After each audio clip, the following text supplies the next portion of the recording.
Well, hi there. Warm welcome. You're watching Decoding Now, and I'm Meghna Deka. Well, the world's biggest football spectacle, the FIFA World Cup, is delivering goals, drama, and packed stadiums.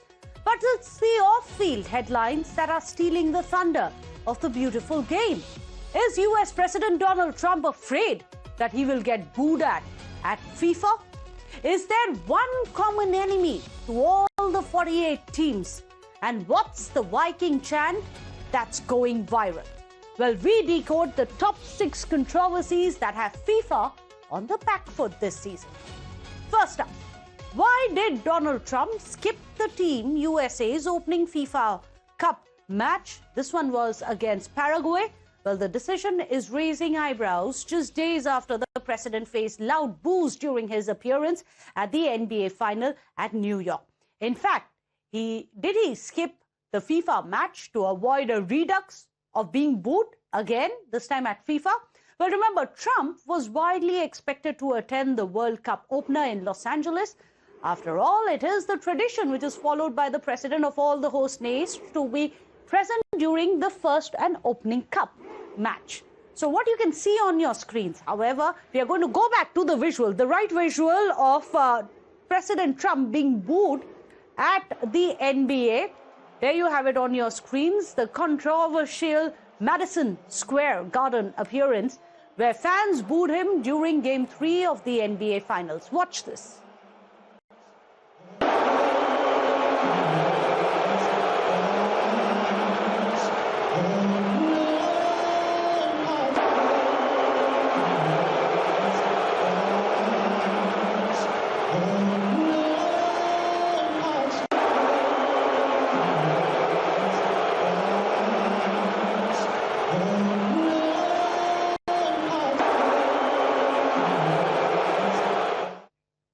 There you have it, the president getting booed.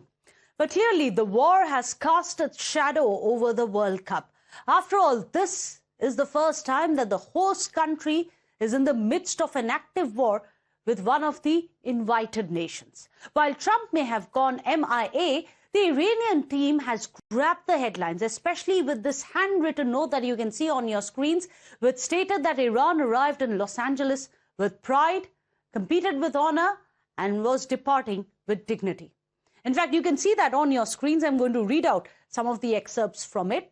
It said, "We came to Los Angeles with pride, we competed with honor, and we leave with dignity. Thank you, Los Angeles, for your hospitality, and thank you to every Iranian who gave their heart, voice, and soul for Iran throughout these 180 minutes. May peace, respect, and friendship prevail among all nations." Well, remember, one of the biggest criticisms of the World Cup has been what many have called the ill treatment of the Iranian team. In fact, the team's coach said that Iranians were the most oppressed team in this World Cup at FIFA. But while Iran's ill treatment is grabbing the headlines, so is the Trump and Infantino bromance, which has become a talking point.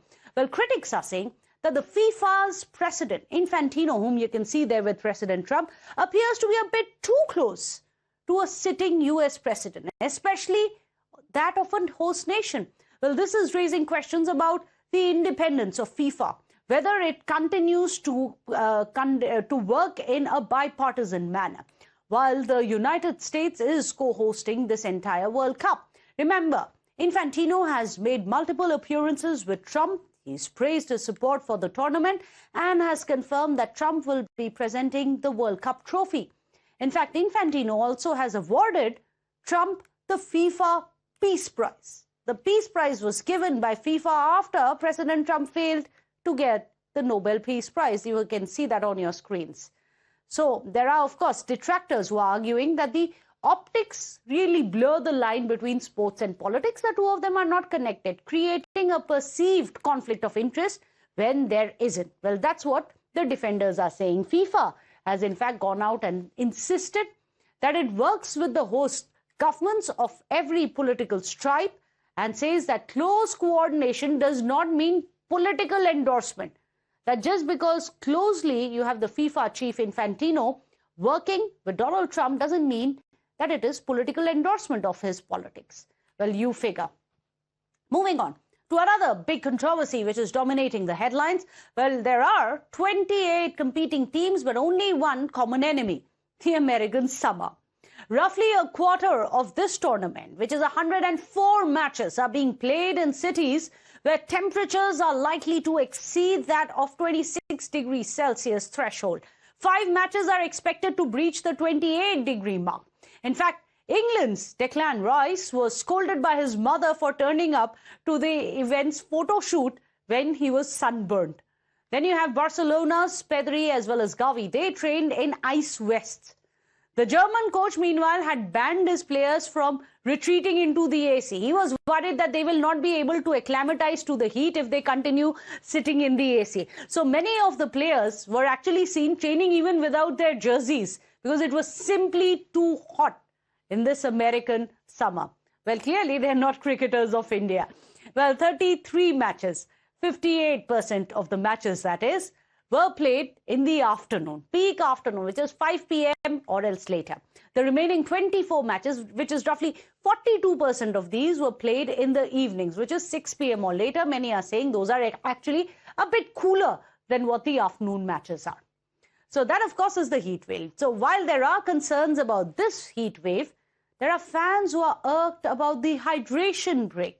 Yes, 3-minute pause which has been put in the middle of the game, midway through each halfway mark, because, well, as per the FIFA, it is really hot. Well, at the 22nd minute of the first half, there is now a pause, a hydration break for the fans. But commercials for those who are actually watching on TV sets. In fact, many of them, the critics are saying that this was just a financial motivation, that it's not about hydration at all. It is so that FIFA can run more ads and get more revenue out of it. Fans are absolutely hating it.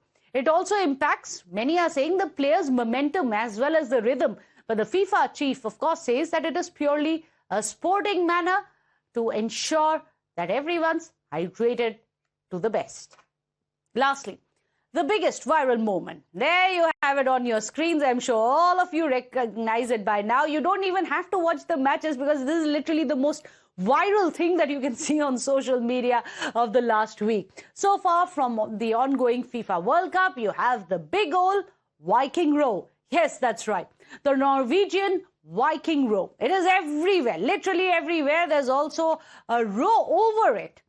It's just, look at the craze. You can see that on your screens. The craze from the stadiums to the streets, from players to the fans, even politicians in the Norwegian parliament. We are going to be showing you all those visuals. Even royalty. Everyone is simply loving this. This is the performance of Norway, led by none other than its goal machine, Erling Haaland. In fact, the team defeated Senegal 3-2 to advance into the knockout stage, the first time in 28 years. The team then gathered onto the field to lead their fans in a Viking row. Well, they made a statement about arrival and becoming the team to watch out for. And this time, it's the Scandinavian neighbors who are frowning. Their Scandinavian neighbors are not too happy about this. For the Swedes, for example, it is more of a nuisance for them than a novelty, with some saying that this is similar to the thunderclap which was made famous by Iceland's fans earlier. For Danes, out of the tournament, this is turning out to be a bit of a bitter pill as well. But just take a look at where all this fever of rowing, the Viking row as it is called, has reached. In fact, let's tell you, you have this one on the escalators. We are going to show you. You can see them on your screens. You can see people coming up the escalator rowing. This is how it's going viral. These are some of the viral videos that we are getting for you. Also, right outside the MetLife Stadium, you can see the very popular MetLife Stadium. You have all of them, the fans lining up and doing the row. You also have them inside planes. Well, yes, there you have it. Planes where the lighting has been changed to red. You have the Viking row, which is now going viral as well. But here's the interesting bit. At Times Square as well, where the Viking row had taken over, you can see literally thousands of them. Of course, you have the fans taking and showing the way, even at Times Square, which of course is part of the host nation as well. You have the Viking row, which is taking center stage. Even in New York's subways, You have these Vikings with their caps, the Viking caps, as well as the rowing motions going in sync there. This is perhaps one of the best ways you can cheer on your team, isn't it? Well, in fact, Norway's parliamentarians, they themselves cheered their team on. And in fact, all of this, you'll be able to see it very clearly. You have the MPs of Norway also inside the parliament. They did the row.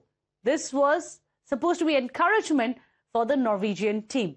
But on the streets of Oslo that you can see on your screens, there you have it, another one. The streets of Oslo, of course, it's time to row. But of course, will Norway manage to row its way right to the finals? We'll have to wait and watch. But wondering what really is the Viking row actually all about? Let's tell you a bit about that. It is essentially, that you can see on your screens, synchronized celebrations by the Norwegian fans. Most of them are all dressed in red and blue colors of Norway's flag. And then you have the fans who are wearing the Viking helmets, as I was showing you some of the earlier ones. And all of them are chanting, row, row, row. In fact, they mimic the movements of Viking ship oarsmen as well. The message essentially is this, that Norway is the team to watch out for, plain and simple. Celebrating the first FIFA World Cup appearance in the last 27 years for Norway. So these are the visuals coming in of celebrations, of team spirit, and exactly what the FIFA, the World Cup, should really be about. Teamwork, talent, and the pursuit of one goal. But unfortunately, that seems to be slightly missing this FIFA season, isn't it? Let me go across to our panelists. Ranjit Bajaj is joining us, the former chairperson, Advisory Committee and Integrity Matters of AIFF, as well as the owner of Minerva Academy. We also have Vedam Jayashankar, who's joining us, a sports journalist. Vedam, I'm going to be coming across to you. Yes, it's really good to see the team effort because it reminds us what the Row, Row, Row Viking song is all about. This is essentially what the beautiful game should look like, right? Team spirit and the best possible pursuit with dignity towards that one goal. Unfortunately, it appears when you have a missing precedent, for example, when you have a heartfelt note written by the Iranian team, this time around, the shadow of war is cast very evidently over the FIFA World Cup. Yeah, absolutely. I agree with you on that. But, we also need to take into consideration that every major sporting event needs some talking point. Without a talking point, the sports event will just fall flat. I mean, people will come, they'll play, somebody will win, somebody will lose and go home. But you need a talking point. And that's the talking point that's really happening now. Because if you really look at it, the Vikings are bringing the sort of color that earlier Brazil and Argentina used to bring. Maybe they're still the color, but the timing is so awful, we're not able to see the color. And when you're watching it, you're half asleep. But yes, Argentinian fans are famous for bringing in a lot of color and a lot of joy into the sporting arena. And we've seen Brazil also do the same. So maybe now it's the Vikings who are doing it. Vikings may be having a bad connotation in certain countries, but that shouldn't matter, because the idea is to have a talking point at this point of time. And this FIFA has already run into a lot of controversy. You mentioned Iran. I agree with you 100%. The way the Iranian players are being made to travel up and down and not allowed to stay in the US is an absolute shame. And that's happening for every match of this. They can't even get acclimatized. But as far as the hydration break is concerned, I think football has realized that unlike tennis and cricket, there are not too many opportunities for the televisions to run commercials. And you just have some commercial during the halftime break and at the start or end of the match.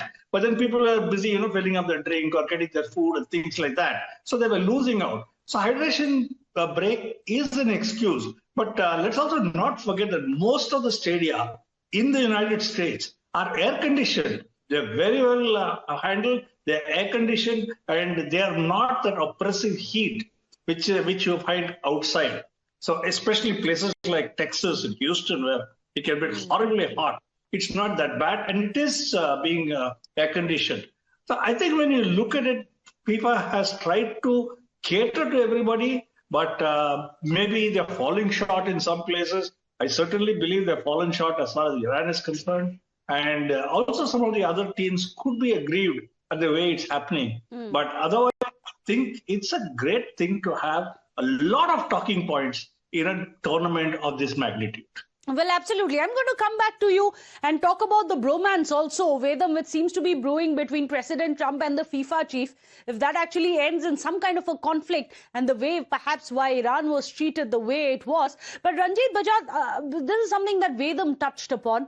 The performance of players in a heat like that, in situations like this. Now, you're also involved with a cricket academy and you understand how oppressive the Indian summer, for example, is. How much of an impact is that likely to have on players, especially the ones from Sweden have been complaining, many others have been complaining as well, who are trying to perform? Do you think that's going to be one of the biggest enemies this time around, the American summer? Meghna, I don't even know. I don't know if you know, but more than a cricket academy, I have a football academy, and that's what my main thing is. That 60% of the Indian team comes from our football academy. Yes. So I know football more than even cricket. If I was drawing the parallel between the Indian cricket team and the football team, but unfortunately our football team isn't participating. I was making the parallel that Indian cricket, as I was earlier saying, the Indian cricketers perhaps much more used to this kind of Exactly. But, you know, there's a FIFA law that you apparently cannot play football above 32 degrees. So if you are touching above 28, they're supposed to give a hydration break. Now, like Ved rightly said, and I think he's also a fan of, I think, Lalit Modi, because he says always you need a controversy for something we brought up. But I think anything which is a talking point is a great thing. But this, you're right, has been brought in because we are now looking at Generation X. And now X, now Z, and even now the next generation after that. Their attention span is very, very small. So we might just lose them if we don't make it even to a shorter format. Even I know the purists will say, like they say about Test cricket, by the way, that, you know, like, again, another thing, I'll go to cricket and people will understand, like Test cricket, for the purists, that's gold. That's the real red ball is the real thing. But with the new generation, no one will sit for 5 days and watch. The same thing, you need to not only make it more exciting, US has brought in a very different flavor to it. People might not like it, but I don't think it's a bad thing as long as more money is brought into the game. Yes, you will lose out on the pureness of the game because that's what Marcelo Bielsa says, one of the greatest coaches. He's the coach now of Uruguay. He says that this kind of 3 minutes has really destroyed it. Then I saw a study which said 65% of goals, Meghna, can you believe 65% of goals this year have been scored within 5 minutes after the hydration break. Really? So imagine, yes, 65%. Hmm. Yes, and they did a study right now in the group stage. So imagine if that's the kind of impact it's going to bring in, because you are able to actually talk to the entire team and bring in a new game plan, which was only possible otherwise at 45 minutes at halftime when you have 15 minutes with the team. Right now, you can not only do that, you can give fresh instructions to the team. You can give them inputs which you've seen on TV and in slow motion, which you were only able to do probably at halftime earlier. So that is bringing a new aspect to the game. And if this works, they might even make it 12.5 minutes. See, heat is just an excuse. Like Ved was rightly saying, all the things are air conditioned there. Now, I have a way of kind of beating even, for example, Barcelona. Let's bring Barcelona here to play against an Indian club in the Indian summer, and let's play them at 12 o'clock in the afternoon, and guaranteed none of them will last at 45 degrees. I'll guarantee beat Barcelona also.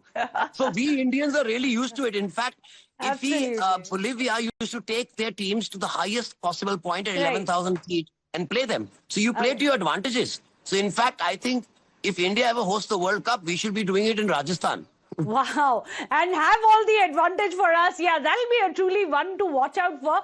Vedam Jaishankar, we are running out of time. So quick things to watch out for this FIFA season. Do you think it is going to be the teams or will it be the politics, the bonhomie between Trump and Infantino?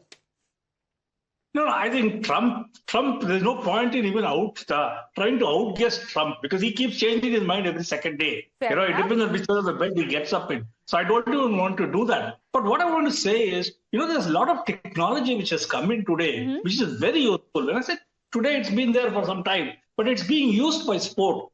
And one of this is the catapult vest, which these players wear during training. And that is connected to GPS. and it gives a band at which the speed at which they're working, what is their fatigue level, what is their pulse rate, and a whole lot of other things. So training there has become so sophisticated that the coach knows whom to pull out, when to pull out, what the fatigue level is. And this hydration break actually gives them a chance to regroup and work out quicker what they need to do. So I think football is moving towards some sort of technology. We already know about the ball and the other things. But I think even where players are concerned, there are a lot of things which are happening behind the scenes, which actually lift the level of the football. And we'll see this happen more and more, and you'll get a lot of inputs of each person's, Absolutely. But there is also, sorry to interrupt you, 30 seconds, Ranjit Bajaj, we can't wrap up this game till we talk about the ball, which many have said